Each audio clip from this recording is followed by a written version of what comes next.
Teraz si ukážeme, akým spôsobom zaevidujeme doručenky, ktoré sa nám vrátili po doručení alebo po vrátení zásielok. Použijeme znovu modul Nová odoslaná pošta, tlačítko služby, spracovanie doručeniek.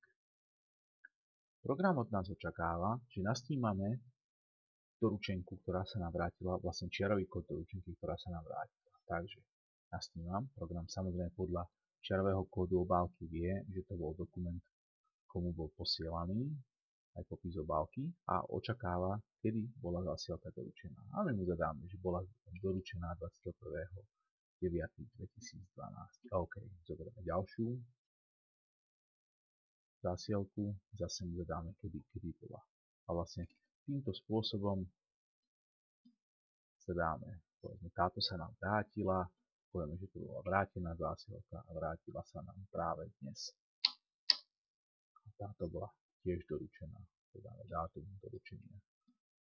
OK, sme skončili. Týmto sme vybavili doručenky, sú zaznamenané do každého jedného dokumentu, kedy bola vlastne zásielka doručená, prípadne vrátená.